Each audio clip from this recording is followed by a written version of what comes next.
eshigidan o'milab chiqib, hayajonlangan holda ko'lchakka sakrab tushib, o'choq ustida nurg'un omoq tuxumlarni to'ldi. Ko'lchakdagi suvning bara-bara ilishiga agishib, ona baqa tuqqan tuxumlarga asta-asta jon kirib, bir to'p yo'g'on bosh, quyrug'i uzun qo'mchoqlarga aylandi. Ular xushal-xuram holda uyon-buyonga o'sib o'ynashardi. Bir kuni o'rdek ana bolasini ilib, ko'lchakka kelib suv usib o'ynashdi. Qo'mchoqlar o'rdek chujilarining opasiga agishib suv usib o'ynayotganligini ko'rib, o'zining onasining kimligini bilmoqchi bo'ldi. Shuning bilan ular o'rdek anadan: "O'rdek ona, biz sizlarga o'xshash onamiz bilan birga o'ynashaq deymiz. Biroq biz onamizni ko'rib boqmagan. Bizga onamizning qandayligini aytib bersangiz bo'pti-kan. Biz onamizni tepib olsak bo'lamdi?" deb so'rabdi o'rdek ona. "Sizlarning onanglarning beshida ikki yo'g'on ko'zi bor ekan. Og'zi ham keng, ham yo'g'on. Bilib oldinglarmi? Qani izlab yiqinglar, ha?" debdi. Qo'mchoqlar: "Ma'qul, biz izlab boqayli, rahmat sizga", debdi hamda xushal-xuram holda onasini izlay safarga otlanibdi.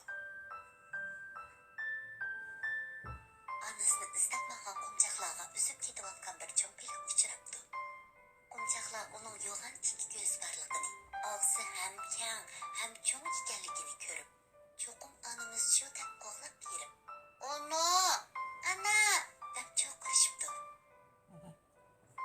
"Hay, men sizlarning onanglar emas, onanglarning to'piti bor. Sizlar yana berib davomliq izdanglar, ha?" deb ketib qoldi berib.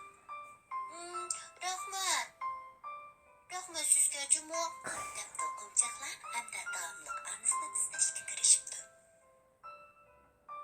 Qo'mchoqlar o'sib ketib bir cho'ng toshbaqani uchirtibdi hamda toshbaqaning to'piti borligini ko'rib ko'nglida: "Bu qo'ydim cho'qim bizning onamiz. Uning to'piti borgan buni qaranglar", deb o'ylashibdi.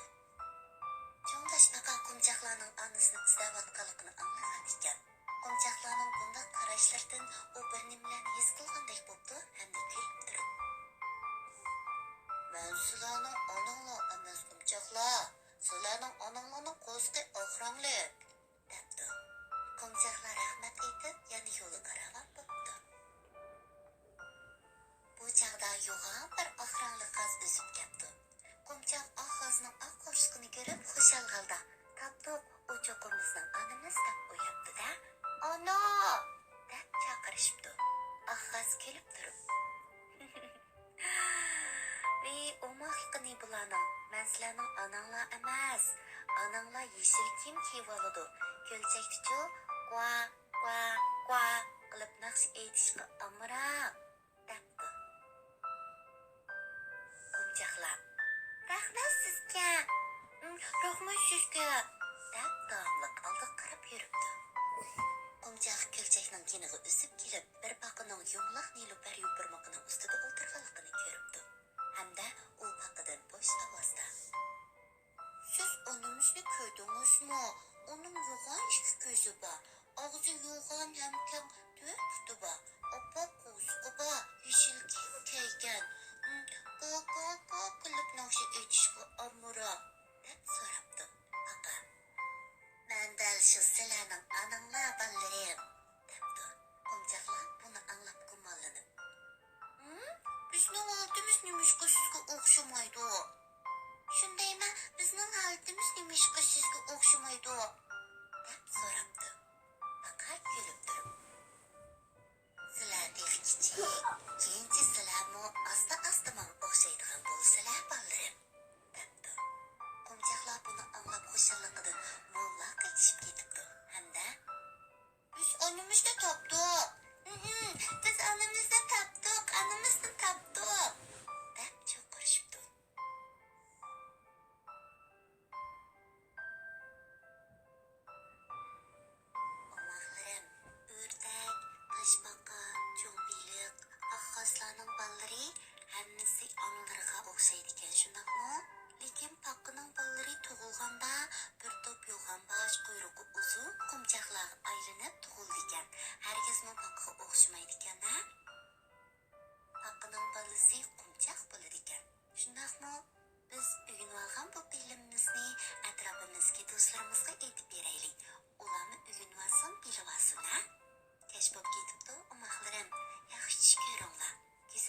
sizlarga hamroh bo'lsin, ha?